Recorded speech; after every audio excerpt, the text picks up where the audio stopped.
अस्सलाम वालेकुम viewers, welcome back to my channel. आज मैं बनाने जा रही हूँ बहुत ही मज़ेदार करेले गोश्त। उसके लिए मैंने 1 केजी करेले लिए हैं, जिनको मैंने मीडियम टू स्मॉल पीसेस में कट कर लिया है। इनको मैंने नमक लगा के 15 मिनट के लिए रखा था। अब मैं इनको गर्म पानी में डाल के 1 से 2 मिनट के लिए बॉईल करूँगी ताकि इसकी करवाहट ख़त्म हो जाए। ये मैंने एक पतीली ली है, इसमें मैंने 3 से 4 कप पानी ऐड कर दिया है। अब जैसे ही पानी गर्म होगा इसमें मैं करेले ऐड कर दूंगी, जिसको मैंने 1 टीस्पून नमक लगा के 15 से 20 मिनट के लिए रख दिया था। अभी आपकी अपनी मर्ज़ी है, अगर आप इसको 1 से 2 मिनट बॉईल करना चाहते हैं आप इस तरीके से भी इसकी करवाहट निकाल सकते हैं। सेकंड में ये है कि आप इसको शुरू में ही आधा या पौना घंटा नमक लगा के रख दें और करेलों को प्रेस करके आप उसकी करवाहट निकाल लें। ये आपकी अपनी चॉइस है, दोनों में से जो भी आपको इजी लगता है आप उस वे से इसकी करवाहट निकाल सकते हैं। जैसा कि आप देख सकते हैं पानी में बबल्स आने स्टार्ट हो गए हैं। अब मैं इसके अंदर करेले ऐड कर दूंगी।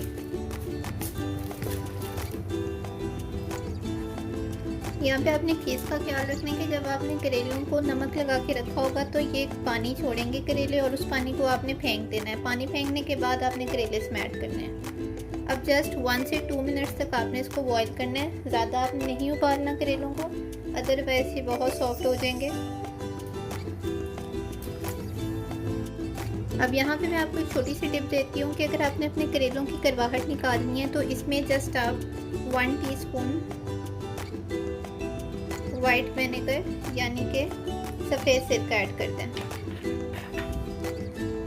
सिरका ऐड करने से जो थोड़ी बहुत करवाहट रह गई होगी करेलों में वो भी आप देखेंगे बिल्कुल ख़त्म हो गई है। 2 मिनट के बाद अब मैं इसका पानी अलग कर दूंगी और करेलों को 15 मिनट के लिए ड्राई होने के लिए रख दूंगी। तब तक हम मटन रेडी कर लेते हैं। अब एक पतीले में आपने 2 से 3 टेबलस्पून ऑयल के ऐड करने हैं और उसके अंदर 1 टेबलस्पून साबुत गरम मसाला ऐड कर देना है।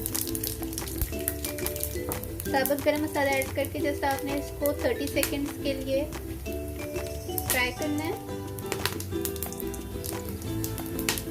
और उसके साथ ही इसमें 1 केजी मटन का ऐड कर देना है।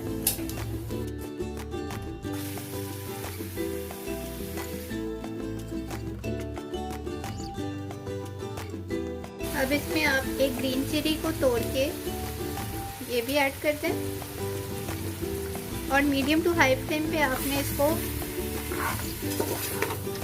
5 मिनट तक अच्छी तरह से भूनना है।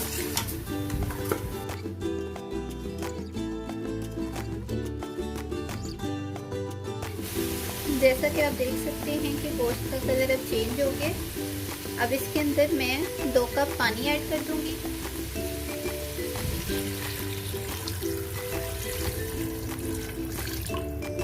पानी ऐड करने के बाद जैसे ही इसमें बॉईल आएगा मैं प्रेशर का ढक्कन लगा के इसको बंद कर दूंगी और सीटी हिलने के बाद 6 से 7 मिनट तक मैं मटन को पकाऊंगी। मैं यहाँ पे मटन गलाने के लिए कुकर का यूज़ कर रही हूँ। आप चाहें तो विदाउट कुकर भी मटन को गला सकते हैं।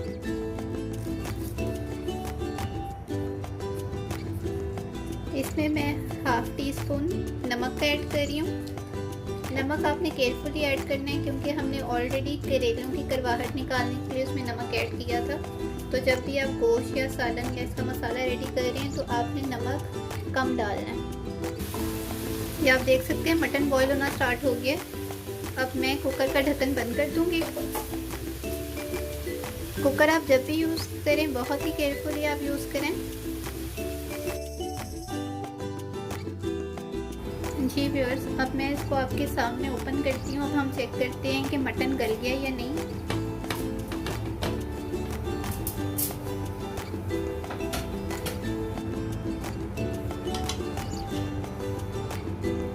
जी व्यूअर्स, आप देख सकते हैं मटन अच्छी तरह से गल गया जितना हमें चाहिए था। मटन को मैंने एक बाउल में निकाल लिया है और उसकी यखनी को मैंने एक बाउल में निकाल लिया है। यखनी लेटर ऑन आप किसी भी सालन में यूज़ कर सकते हैं। अब आपने एक कढ़ाई लेनी है और कढ़ाई के अंदर आपने 5 टेबलस्पून ऑयल ऐड कर देना है। ऑयल ऐड करने के बाद आपने करेले इसमें ऐड करके फ्राई करने हैं। मीडियम टू हाई फ्लेम पे आपने इसको लाइट ब्राउन होने तक फ्राई करना है।